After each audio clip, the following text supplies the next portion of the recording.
Hello my dear, are के simple class में जी के जीएस और करंट अफेयर्स की क्लास में आपका welcome. Let us start today's class, जो 15 से 21 जून तक का है, वीकली करंट अफेयर्स और जी के जीएस। तो पहला क्वेश्चन है, भारत में सिविल सेवा का जनक किसे कहते हैं? ए में है वारेन हेस्टिंग्स, बी में है कॉर्नवालिस, सी में है लॉर्ड क्लाइव और डी में है लॉर्ड रीडिंग। इसका राइट आंसर क्या होगा? कॉर्नवालिस।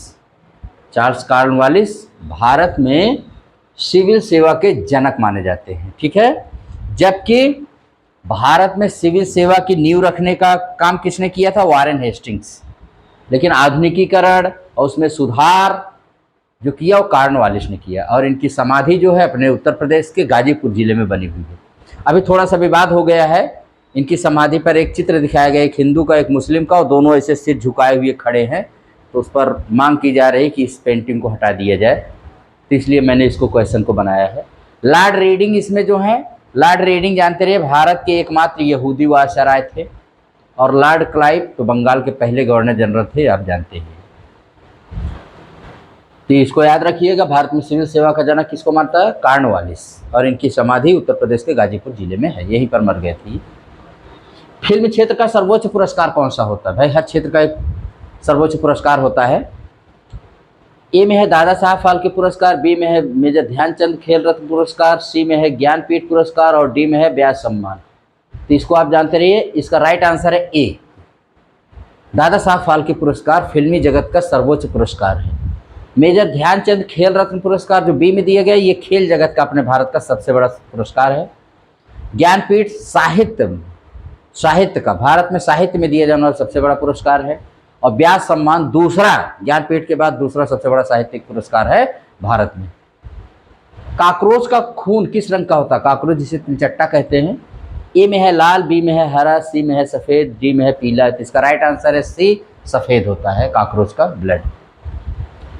अमेरिका का राष्ट्रीय खेल क्या है? ए में है क्रिकेट, बी में है बेसबॉल, सी में है फुटबॉल और डी में है बैडमिंटन। तो इसका राइट आंसर है बी, बेसबॉल। बेसबॉल अमेरिका का क्या है? राष्ट्रीय खेल है।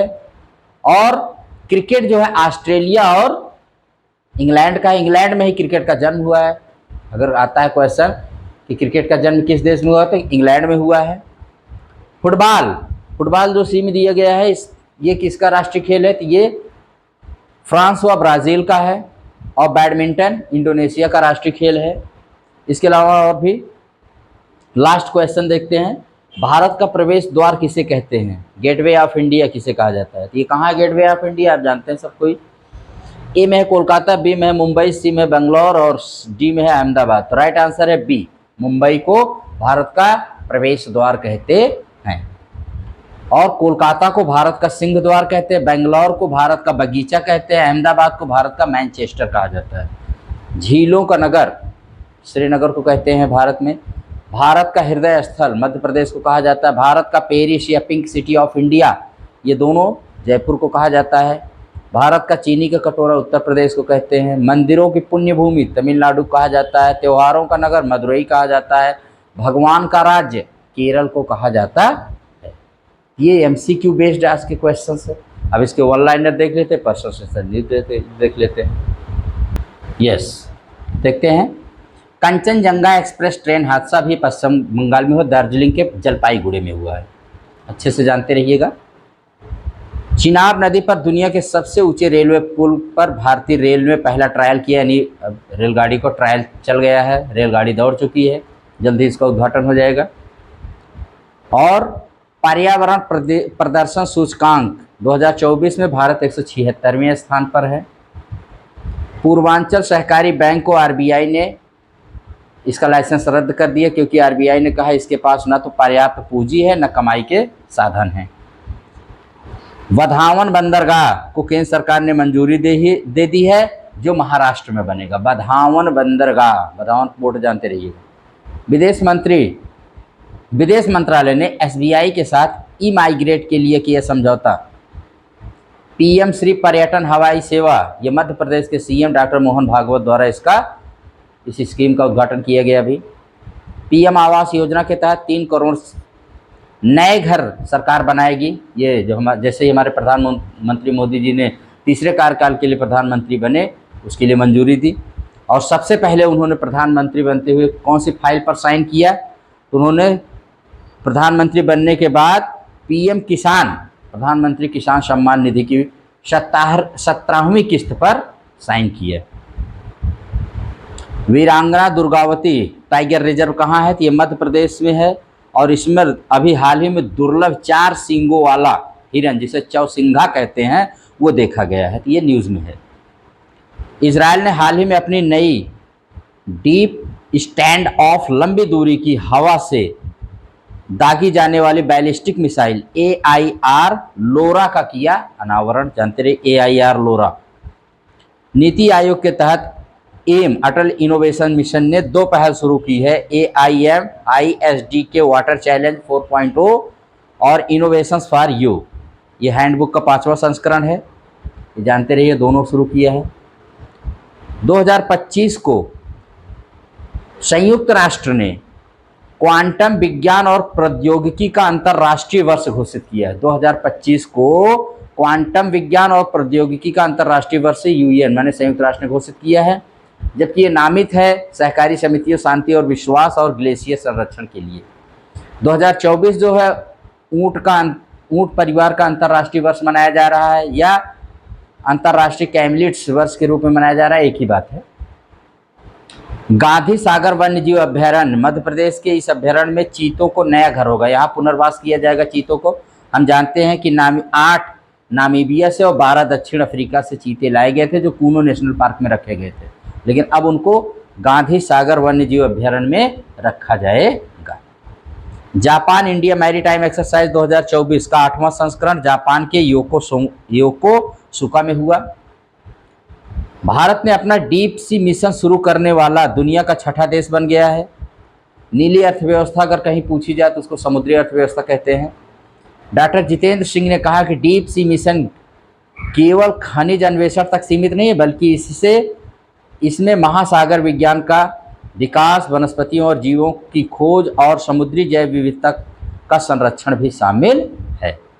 मत्स्य 6000 ये डीप सी मिशन से ही समझे थे। इसको एक प्रकार से समुद्रयान मान लीजिए, या भारत का समुद्रयान है, जैसे चंद्रयान है, मंगलयान है और सूर्ययान है आदित्य L1, वैसे ही मत्स्य 6000 भारत का समुद्रयान है।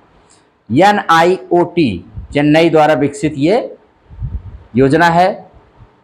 NIOT का मतलब क्या होता है? National institute of ocean technology. यह NIOT द्वारा विकसित 3 व्यक्तियों वाला पनडुब्बी मत्स्य 6000 मीटर तक समुद्र में जाएगा और वहां पर खोज करेगा। तो मत्स्य 6000 जानते रहिएगा, वेरी इंपॉर्टेंट है। और देखते हैं वन लाइनर में क्या है भाई आज के। NCRB ने मोबाइल ऐप NCRB आपराधिक कानूनों का संकलन किया लॉन्च। मैंने आपको पहले बताया है कि 1 जुलाई 2024 को भारत में 3 नए कानून जो पुराने चले आ रहे थे उनके स्थान पर 3 नए कानून कौन कौन से? BNS भारतीय नागरिक संहिता, BNSS भारतीय नागरिक सुरक्षा संहिता और BSA भारतीय साक्ष्य अधिनियम लागू हो गए हैं। तो उनकी पूरी जानकारी आपको मिलेगी NCRB आपराधिक कानूनों का संकलन। यहाँ पर आपको पूरे इन कानूनों की एक एक धारा के बारे में, एक एक सेक्शन के बारे में डिटेल से बताया गया है। आप चाहें तो इसे गूगल स्टोर से डाउनलोड करके जान सकते हैं। ये पूरे भारत के जनता, वकील और जो लॉ के स्टूडेंट हैं, पुलिस वालों के लिए बहुत ही इम्पॉर्टेंट है, जो जज हैं हमारे, सबके लिए बहुत इम्पॉर्टेंट है, तो जानते रहिएगा। अब NCRB के बारे में थोड़ा सा बता देते हैं। तो NCRB का फुल फॉर्म होता है नेशनल क्राइम रिकॉर्ड ब्यूरो। ये भारत सरकार की एजेंसी है। पूरे भारत में कितने प्रकार के अपराध कैसे होते हैं सारा रिकॉर्ड ये रखती है। और पुलिस, इसका उद्देश्य है भारतीय पुलिस में कानून व्यवस्था को प्रभावी ढंग से लागू करना। इसे हिंदी में राष्ट्रीय अपराध रिकॉर्ड ब्यूरो कहते हैं। इसकी स्थापना 11 मई 1986 को हुई थी। ये होम मिनिस्ट्री के अंडर में काम करती है NCRB। NCRB प्रमुख जो है विवेक गोगिया हैं और इसका HQ जो है हेडक्वार्टर नई दिल्ली में है। NCRB का जुरिस्डिक्शन माने क्षेत्राधिकार क्या है? पूरा भारत। NCRB का नारा है सूचना प्रौद्योगिकी से भारतीय पुलिस का सशक्तिकरण। NCRB 2-3 रिपोर्ट निकालती, बहुत ही इंपॉर्टेंट, जानते रहिए कौन कौन सा। क्राइम इन इंडिया, रिपोर्ट आकस्मिक मृत्यु व आत्महत्या, ये वाली रिपोर्ट निकालती है। भारत में गुमशुदा महिलाओं और बच्चों की रिपोर्ट, ये एनसीआरबी के द्वारा निकाला जाता है, बहुत ही इम्पोर्टेंट है, एनसीआरबी जानते रहिए। भारत दुनिया का दूसरा सबसे बड़ा नाइट्रस ऑक्साइड का उत्सर्जन करने वाला देश बना।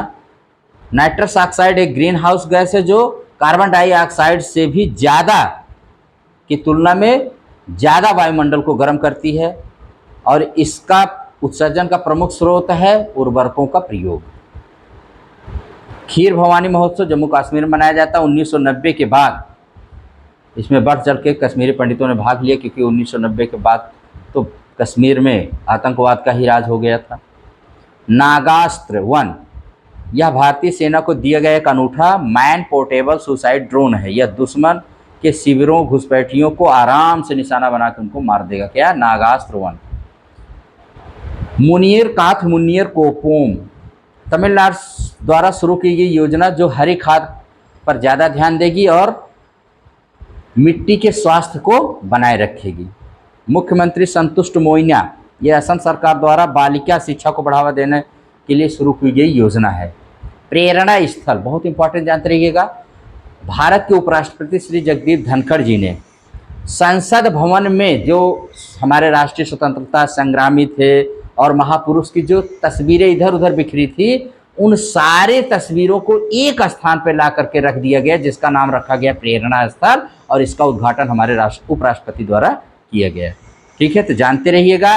और उन्होंने कहा कि ये मेरा सौभाग्य है कि मैंने इस प्रेरणा स्थल का उद्घाटन किया और अब देशवासी यहाँ आकर एक ही स्थान पर सारे महापुरुषों और स्वतंत्रता संग्रामियों को पा करके प्रेरित होते रहेंगे, और उसका नाम रखा गया प्रेरणा स्थल। प्रधानमंत्री मोदी जी ने नालंदा यूनिवर्सिटी में नए कैंपस का किया उद्घाटन। आप जानते हैं कि हमारे यहाँ 3 बड़ी मशहूर यूनिवर्सिटी थी प्राचीन काल में। नालंदा थी यूनिवर्सिटी, ये जो बिहार के नालंदा जिले के राजगीर में स्थित है। इसको बख्तियार खिलजी नामक एक आक्रमणकारी ने नष्ट कर दिया था, जला दिया। तो जानते रहिएगा, नालंदा यूनिवर्सिटी में एक नए कैंपस का उद्घाटन किया गया मोदी जी द्वारा। मिशन निश्चय, पंजाब सरकार ने बीएसएफ और बीडीएस के मदद से एंटी ड्रग अभियान ये 1 सप्ताह के लिए चलाया था, मिशन निश्चय। तरंग शक्ति 2024, भारत का पहला बहुराष्ट्रीय वायु अभ्यास अगस्त 2024 में किया जाएगा। इसमें 10 देशों के भाग लेने की संभावना है। प्लैनेट 9 क्या है? हमारे सौर मंडल के बाहरी क्षेत्र में पाया जाने वाला एक काल्पनिक ग्रह है प्लैनेट 9। भारत व यूएसए के बीच क्रिटिकल एंड इमर्जिंग टेक्नोलॉजी पर दूसरी वार्षिक बैठक नई दिल्ली में संपन्न हुई, जिसमें माने एनएसए अजीत डोभाल व अमेरिका के एनएसए जेक सुवलिन ने भाग लिया। एनवीडिया दुनिया की सबसे मूल्यवान कंपनी बनी और टेक कंपनी माइक्रोसॉफ्ट को इसने पीछे कर दिया है। एनवीडिया एक अमेरिकी बहुराष्ट्रीय निगम और प्रौद्योगिकी कंपनी है। इसका हेडक्वार्टर सांता क्लारा है जो कैलिफोर्निया में स्थित है। थाईलैंड समलैंगिक विवाह को मंजूरी देने वाला, मान्यता देने वाला पहला दक्षिण पूर्व एशियाई देश बन गया है। थाईलैंड की राजधानी बैंकॉक है। घोड़बंदर किला जानते रहे, महाराष्ट्र के ठाणे में उल्हास नदी पर स्थित पुर्तगालियों द्वारा बनाया गया एक किला है। यहाँ से घोड़ों का व्यापार बहुत किया जाता था, शायद इसीलिए इसका नाम घोड़बंदर किला पड़ गया है। ये 1730 में बनकर पूरी तरह से तैयार हुआ। बाद में इस पे मराठों ने और अंग्रेजों ने अधिकार कर लिया। इसमें 16वीं सदी के चर्च व ऐतिहासिक संरचनाएं पाई जाती हैं। ये था आज के वन लाइनर, बहुत ही इम्पोर्टेंट है, जानते रहिएगा इसको। अब देख लेते हैं पर्सन इन द न्यूज़, जल्दी से देख लेते हैं। सिरिल रामाफोसा दक्षिण अफ्रीका के पुनः राष्ट्रपति बने हैं।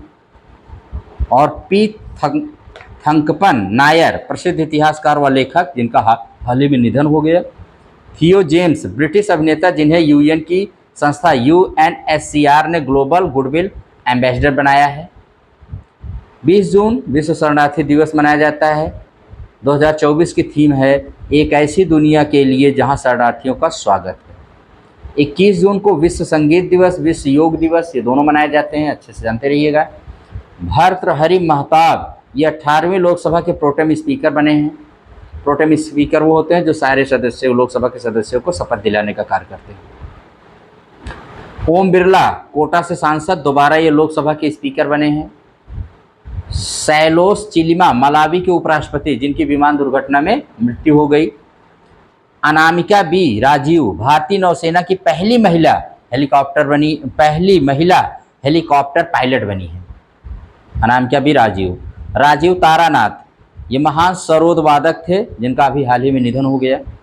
लेफ्टिनेंट जनरल बेकर उज जमान बांग्लादेश के सेना प्रमुख बने हैं।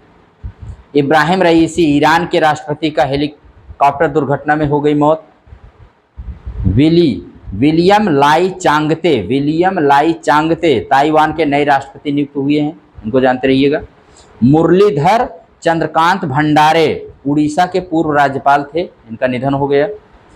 सुब्बैया नल्ला मुथु ये वन्य जीव फिल्म निर्माता हैं जिन्हें 18वां Shantaram lifetime achievement award 18वें अंतर्राष्ट्रीय फिल्म महोत्सव के दौरान दिया गया। नीरज चोपड़ा भारत के जैवलिन थ्रोअर और गोल्डन बॉय के नाम से मशहूर, इन्होंने फिनलैंड में पाओ नुर्मी खेलों में गोल्ड मेडल जीता है। अब एक जानकारी है NFIES यानी national forensic infrastructure enhancement scheme. National forensic infrastructure enhancement scheme Bharat सरकार द्वारा स्वीकृत इस स्कीम का लक्ष्य है आपराधिक फॉरेंसिक बुनियादी ढांचे को मजबूत करना। यह गृह मंत्रालय द्वारा लागू होगा, उसके अंडर में रहेगा। और राष्ट्रीय फॉरेंसिक विज्ञान विश्वविद्यालय कहाँ है भाई? गांधीनगर में। राष्ट्रीय रक्षा विश्वविद्यालय ये भी गांधीनगर में है। तो आप जानते रहिए कि जो नए आपराधिक कानून 3 लागू किए गए 1 जुलाई 2024 से, इसमें फॉरेंसिक जांच पर बहुत ज़्यादा ध्यान देने की बात कही गई है। इसमें फॉरेंसिक टीम मौके पर जा करके अगर जघन्य अपराध है तो वहाँ जा करके पूरी जांच करेगी। पहले ये लैब में ही होता था, नहीं अभी इनको जाना पड़ेगा एक्सपर्ट को। तो इसमें कहा NFIES ने लागू किया जाएगा, इसको सशक्त बनाया जाएगा। भारत सरकार ने इसको मंजूरी दे दी है। तो ये थे आज के हमारे 1 लाइनर MCQ बेस्ड और 15 से 21 जून तक का हमारा ये करंट अफेयर्स और GS GK करंट अफेयर्स का ये क्लास यहाँ तक कंप्लीट हो गई है। बहुत जल्द द रेस्ट को भी कंप्लीट कर देंगे। तब तक आप अपनी पढ़ाई करिए, जो मैंने वीडियो बनाया उसको आप देखते रहिए और खूब अच्छे से सीखते रहिए। यही मेरी वेल विश है, शुभकामना है आप लोगों के लिए, और आप अच्छे से आगे बढ़िए। ठीक है, अगर आपको ये क्लास पसंद आए तो आप इसको लाइक एंड शेयर सब्सक्राइब करिएगा। Thank you very much.